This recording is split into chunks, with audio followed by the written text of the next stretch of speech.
Hi folks and welcome back to the channel. Today I'm going to be testing out this Saf-pro organic bread improver. I obtained this from Shipton Mill and this is specially designed for all types of organic flour including sourdough bread. Now that's interesting. Look at that picture, that's sourdough bread on there. So we'll make a little dough up and we'll see what it comes out like.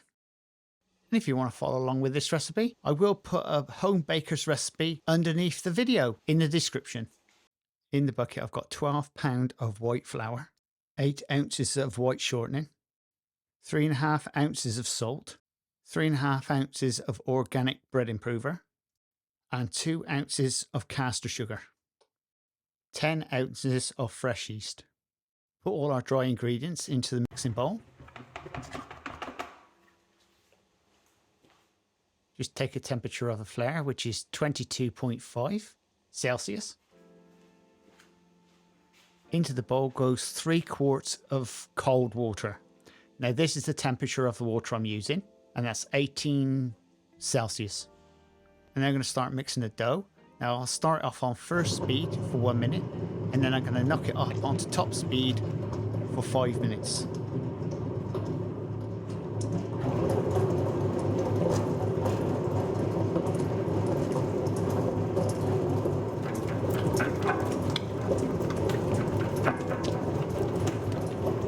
Dough's ready, and I'm going to be adding some prep spray. This is a releasing oil, just to spray around the edge of the bowl. This just helps the dough come out the bowl a bit better.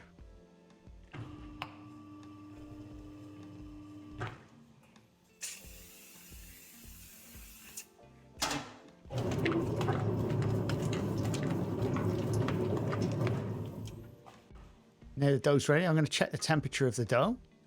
Now this wants to be around about 25 Celsius.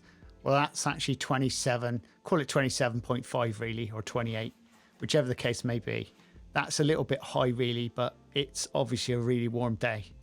Now I'm going to test the consistency of the dough. It wants to have a window, but it doesn't want to be that much of a window. You can see what I mean. Because obviously you're going to be rolling this up, because this is rolls. You're going to be making it into a roll. So if it's got too much development and it had a big window, it wouldn't be really good for rolls really. But that's nice and smooth. It's just right, that is.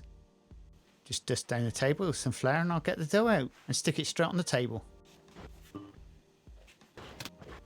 Now I'm going to be scaling my dough pieces off. They're going to be 8 ounces each. So the finished weight of each one will actually be 4 ounces.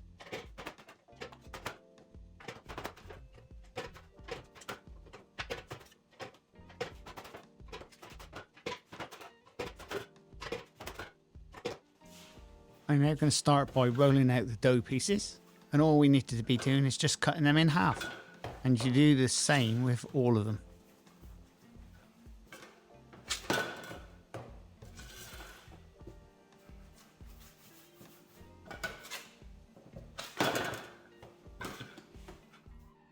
We're now going to rest these for around about 5 to 10 minutes just so the dough recovers. So now we've rested our dough, all we need to be doing is flatten them out a little bit and just rolling them up.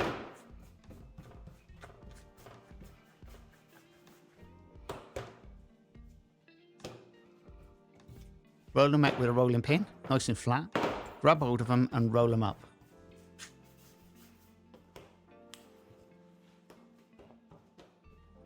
Roll them out flat, and then just grab hold of the top and roll them backwards. All we need to do now is just rest these for around about 5 minutes. Then we can start rolling them out, ready to go onto the trays. So first you start off by getting hold of your piece, grab hold of it and roll it from the middle outwards. See what I'm doing? Rolling from the middle outwards. And you do that with all of them. So let's slow this down so you can see it more accurately. Grab hold of the dough piece and roll from the center outwards. Right, and you do the French stick exactly the same way. Roll from the center outwards. And that's it, and put it straight onto your tray. It is that easy, folks. Now our baguette rolls are ready. we're going to get them into the prover. We're going to be proving them for around about 3/4 of an hour, or 45 minutes if you want to be precise. And the temperature for proving is around about 30 to 35 Celsius. Our baguette rolls are ready for the oven, so we'll be getting them straight in. Now the oven temperature is 425 Fahrenheit. And that's around about 210, 220, give or take, Celsius. And we're going to be baking them in there for around about 10 to 15 minutes. Ah, right, they're ready. Oh, yes. These ones only want to be light. If you want to make them darker, then just leave them in longer. And if you want to make them really crispy, add water to the oven. In this case, these are for filled rolls, so we don't tend to want them nice and crispy. And there we go. It's as simple as that.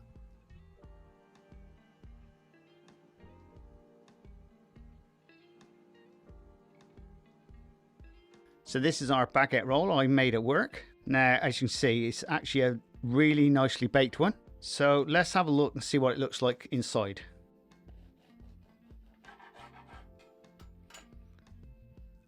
There we go. That looks beautiful. I mean, it hasn't got lots of big holes. If you want lots of big holes, then you need to use a lot more liquid. But that is beautiful. And that's made with Shipton Mill #1. And of course, organic bread improver.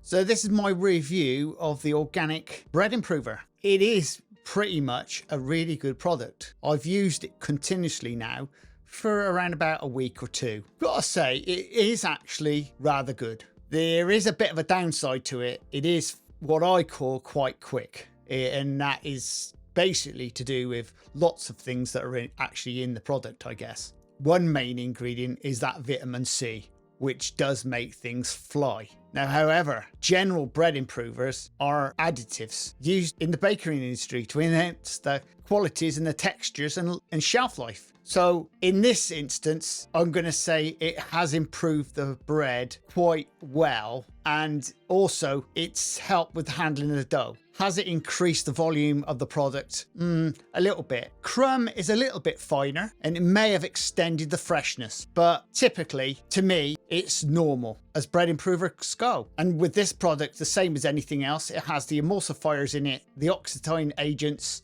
and other ingredients. But once again, the main ingredient to this product is that vitamin C, which does help considerably. So how much improver do you actually need for the product? Well, the instructions quite clearly say 0.5%. Well, on 1,000 grams, that's 5 grams, which isn't a lot really. Now, I followed the packaging instructions to the T. So this is a pro organic bread improver, and it's available from Shipton Mill. Now, I'm not really sure if it's available for home bakers. Now, I'm guessing this product may be aimed at commercial people only, but I'm not convinced one way or the other. I have been instructed from Shipton Mill to let everybody know that this product is available. It is designed for all types of bread, and one thing they say it's good for, real bread sourdough. Yeah, I would never have believed that you could put additive into real bread, but needless to say, it's so small amount you probably wouldn't even notice it. And would it have any effect on sourdough?